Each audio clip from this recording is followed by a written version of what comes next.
In the early 70s, OPEC didn't like what we were doing in Israel. Same old story.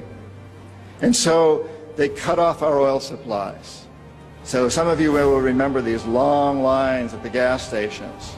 And we feared we were going to have another depression like the 1929 depression. And so the U.S. Treasury Department came to me and other economic hitmen and said, listen, you know, we can't allow OPEC to blackmail us anymore. You guys got to come up with a plan so this will never happen again.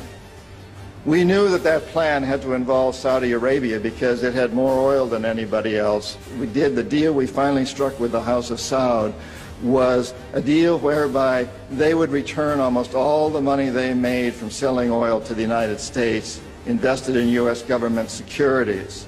The U.S. Treasury Department would use the interest from those securities, which over the years has amounted to trillions of dollars, to hire U.S.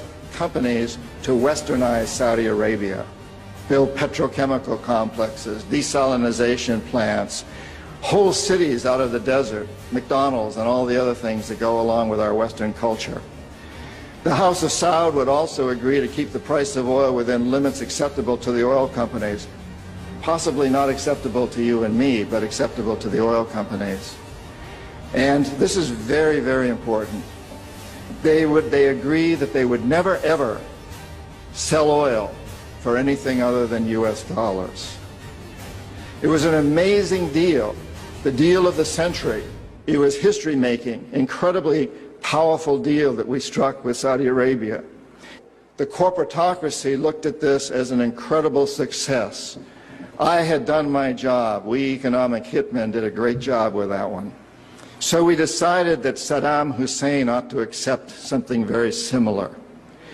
Now, probably a lot of you know that Saddam has been our boy for a very, very long time. You may remember Abdul Karim Qassim, who was president of Iraq in the early 60s. Qassim came up with a unique concept. He said, Iraqi oil ought to go to benefit the Iraqi people. How novel is that?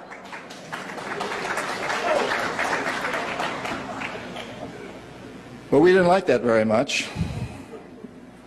He began to tax the oil companies, particularly the British and some American companies, and threatened to nationalize our oil companies. And so we decided that Qassim had to go. The CIA sent an assassination team. It was headed by a man who was still going through high school, an Iraqi citizen who was still going through high school. They riddled Qassim's car with bullets on the streets of Baghdad and missed him. The head of this assassination team was wounded and fled to Syria. His name was Saddam Hussein. He was a CIA agent in those days, an assassin for us. He failed. He was our boy. He was our man.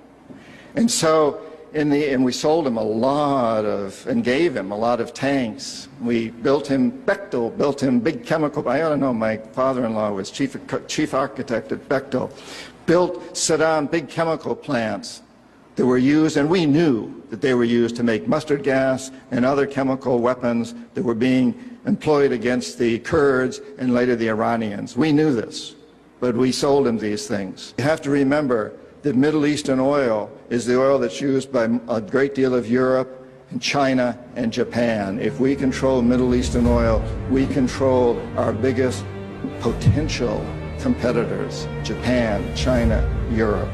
So it's very important that we do.